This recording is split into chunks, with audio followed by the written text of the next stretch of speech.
If you've spent any amount of time on social media recently, it can feel like the entire world is falling apart. It's hard to not feel that way. Things seem to keep getting crazier and crazier, but the beautiful part is it makes it even more important to follow godly principles. Today we're talking about the 5 biblical financial principles that every Christian should know.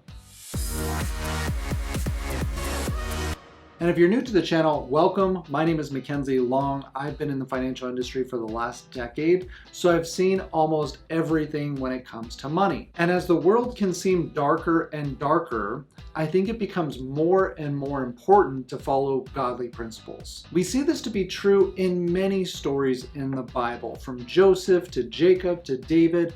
But one of my favorites, and one of the ones I think we can walk through all 5 of these biblical financial principles with, is going to be Joseph. We think a lot of the things that we're going through right now is kind of crazy, but put yourself in Joseph's shoes. And if you don't remember Joseph, Joseph is the one who wore the coat of many colors. And he basically goes through this process in his life where he has some dreams. He goes and he tells them to his family, and it's basically saying, I'm going to rule over everything and everyone. And of course, the parents didn't really like that. His siblings didn't really like that. So one day they decide that they're going to take him out, and they basically sell him to slavery. And they make it look like he had died. They go back and tell the folks that he had died. And so he starts off his journey as a young kid being sold into slavery by his family. Now, those are some pretty crazy times, but it doesn't even amount to what's about to happen in Joseph's life. He then ends up basically working for this slave owner, and the wife ends up trying to make some moves on him because he's a young, good-looking guy. And because he doesn't take the advances on the wife, she feels ashamed, embarrassed, and she ends up telling the husband, the slave owner, that he actually did some things to her. So the owner ends up throwing him into jail. And he ends up sitting there for years. And so he's sitting in probably one of the lowest of the lows. He's, as far as society goes, as far as financially goes, as far as any type of power, he is as low as it can possibly get. Until one day he's called up to Pharaoh. And we love reading these types of stories, but when we're reading them, it seems to go fairly quickly, right? We can see the things that are happening, maybe learn about an antagonist or two, but within a couple lines, we get into something good. But when these things are actually happening, this goes on for a decade or more, and we don't realize the time that actually passes. And I think that there's oftentimes we forget about that in our own life and when we're going through things. We don't realize the amount of time that can pass until things actually end up getting better. And just imagine how Joseph felt being at the low of the low, being stuck in prison, waiting for these things to happen. I wonder how many times he just cried out like, why me? Like, why is this happening? And I think this really leads us into principle number 1, is that it's important to understand that God is the source. And so if you understand that God is the source, it's also important to make sure that you're getting godly advice, godly counsel. And Proverbs 8:20-21 says, I lead in the way of righteousness, in the midst of the path of judgment, that I may cause those who love me to inherit in substance, and I will fill their treasures. And throughout the story of Joseph, he understood that God was the source and that he must be wherever God wants him to be. And I think oftentimes we forget about that. We have our own plans. We have our own things that we want to accomplish, the things and the ways that we want our life to go. And oftentimes we forget, or we feel like we're becoming disconnected from God because things aren't going the way that we want them to. But it's often in those darkest times that the light shines the brightest. And I think actually with the amount of evil that we see going on right now, it allows that light to shine brighter, because when it's just kind of a little bit of light and a little bit of darkness, you don't notice it as much. But when there's such a contrast as there is right now, I think that the amount of darkness also leads people to believe that there's light that's available as well. And there's often times in our own life where we need to face the darkness to strengthen our resolve.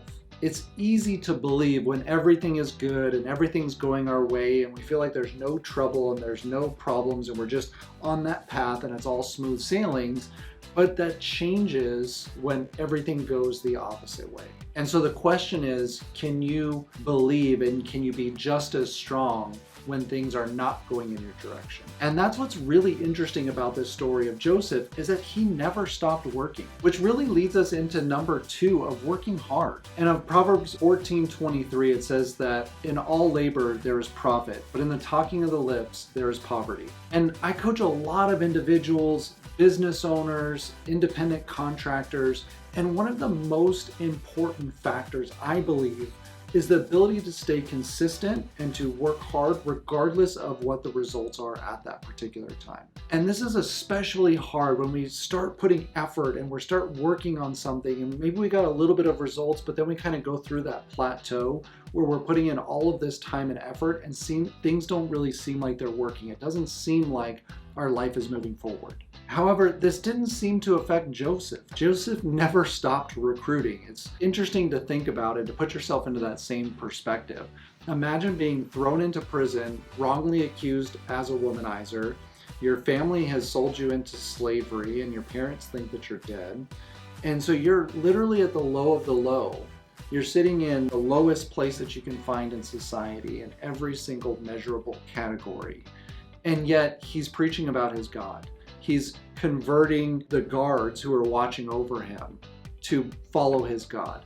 That's got to be tremendously difficult to do, because nowadays it seems like our ego is so tied into what we're doing that if things aren't going well, we don't feel like it's something that we can talk about. We don't feel like it's something that we can recruit to. We don't feel like we have that ability to continue to do it based on what our results are right now, without that ability of looking into the future or knowing the destiny that God has for us. We picture and we present ourselves in the future as being in the same place that we are now. And if you can just imagine the amount of confidence that must have taken for Joseph to be at this all-time low, recruiting people at their all-time highs and convincing them to follow his God, which has him in this terrible place, versus the gods of the Egyptians, which has Pharaoh in the highest place. And if you can imagine the conversation that you would have to have with somebody, the amount of belief that you would have to be able to do that, that's pretty tremendous. And his ability to work hard never ceased, regardless of where he was at. And I don't think that most people do that. They often say, oh, well, that's not really my job, or that's not really in my job description, or that's not really something that I should be doing, or that's below me. I'm going to wait until this comes to me. Let me wait until my life gets better, and then I'll start putting some effort into it. And then people, especially Christians, will sit around and say, well, when God calls me, then I'll go in and I'll do what he tells me to do, and he gives me the power and authority to do it. But that's not how it worked in really any of the scriptures of the Bible, especially Joseph.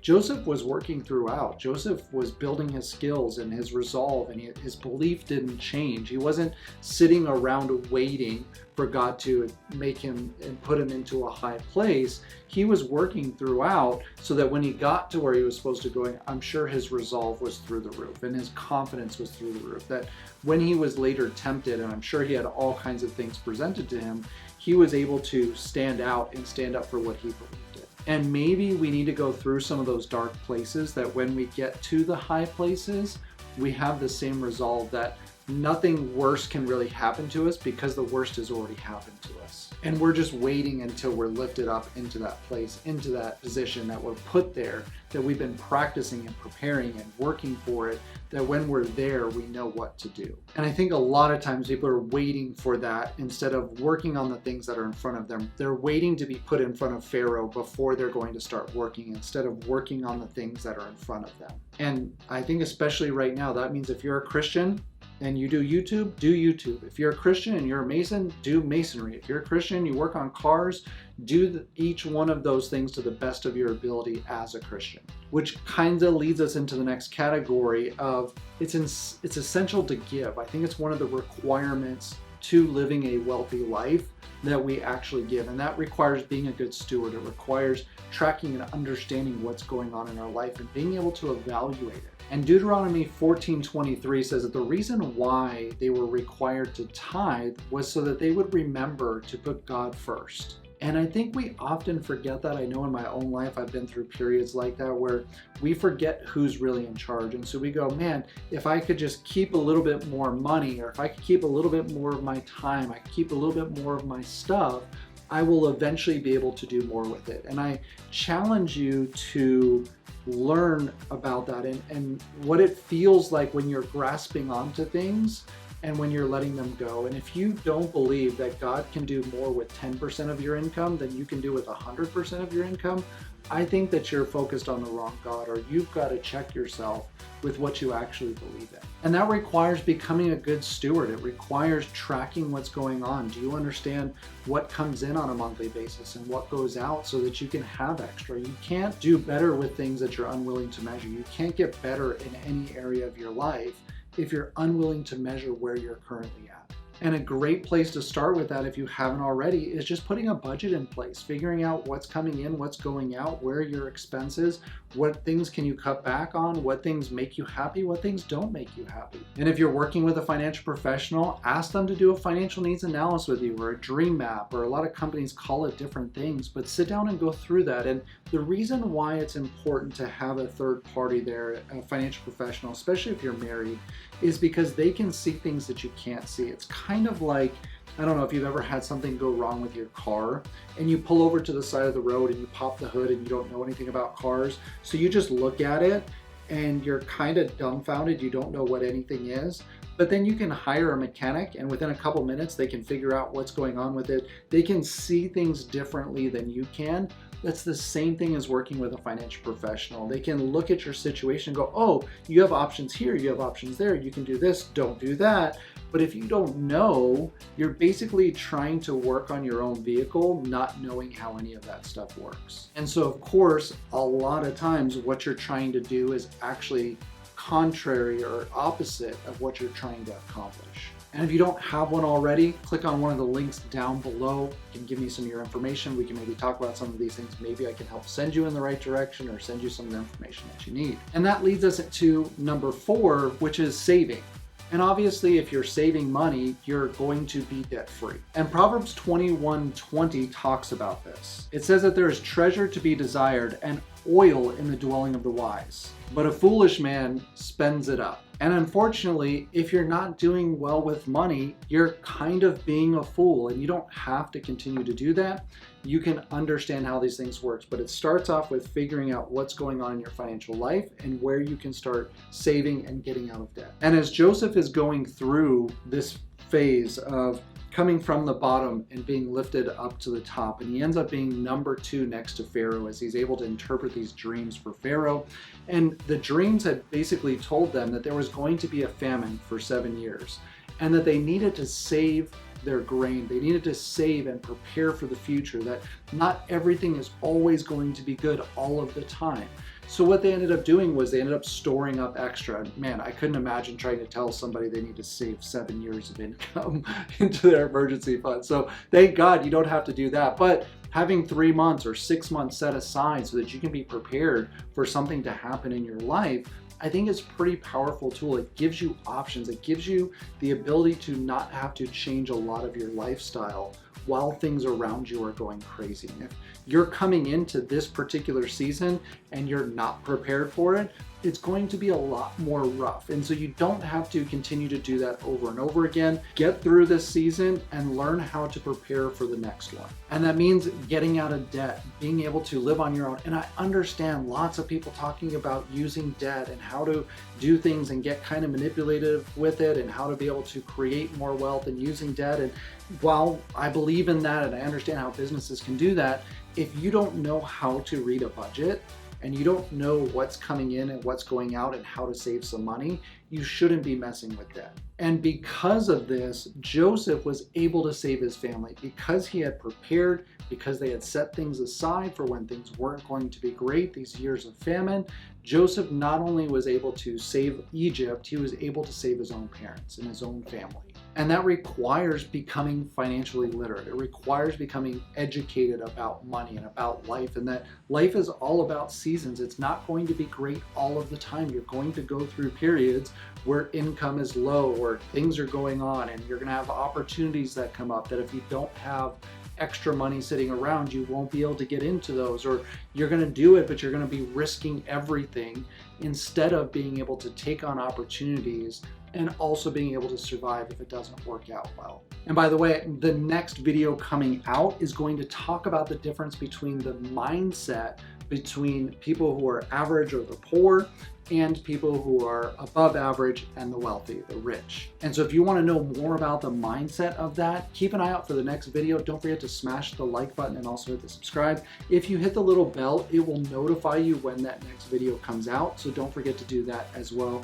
You're going to be blown away by the difference in the mindset between people who are poor and people who are rich. And as we get into this last one's going to be a little bit of a surprise for you, and I hope that it has that impact on you when you hear it.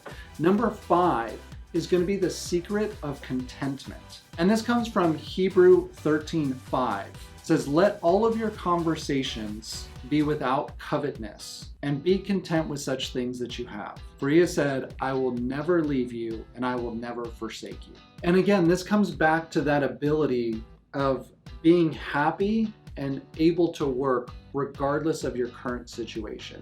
The current situation that you're in may or not be of your own making. And for a lot of us, it will be. It will be maybe some of those things. If you go and watch that other video, I highly recommend you catch it, the different mindsets that you have.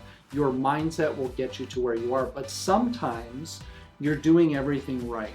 You're doing the things that you're supposed to be doing. You're working hard. You're putting in the time and effort. But for some reason, things aren't moving yet. And that's exactly where Joseph finds himself, and that he was putting in the time and he was putting in the effort and he was working regardless of his situation, but things weren't changing. But what never changed inside of Joseph was his contentment. And that's tough to do, especially on your rise to fame, on your rise to where you're going. As my business grows, as our family grows, as our social media community grows, as our clients. And some days that can be really, really hard, especially as you're growing, especially as you're on this ascension, because as our business is growing and our client list is growing and our family is growing and our social media is growing, as everything's growing, it means that there's more problems in all of those areas as well. So it can be tough to stay content as you're going through this growing phase, because each time you grow, there's more and different challenges and struggles that come along with it. And if you can stay content and happy within yourself, regardless of what's going on around you, it's like living in a bubble. And part of that is getting away from those negative associations that are around you. What does your circle look like? Are they lifting you up or are they tearing you down? Because as you take on new challenges in your life, you're going to come to new things that you haven't experienced before. You're going to get thrown into jail, wrongfully accused. Hopefully that's not your case, but you understand what I'm saying. It's going to be different situations that you were preparing for one thing, but God sends you in a different direction. Family members are going to have a hard time or get sick or pass away. The question is, can you stay content? Can you keep on your goal? Can you keep doing the things that you're supposed to be doing? Can you keep working hard regardless of all the stuff that's going on around you? Can you continue to stay focused on your rise to being the number 2 person in the entire world? And that's what Joseph was able to accomplish. And that's why I love this story, because each one of these points, I think Joseph actually lived. And if you get a chance, I highly recommend you go back and read that story, but live it as if you're going through it, because I'm sure you're going through challenges. I'm sure you want your life to get better. And if that's something that you're aiming for, and obviously you're on YouTube looking for that, so that's aimed directly at you.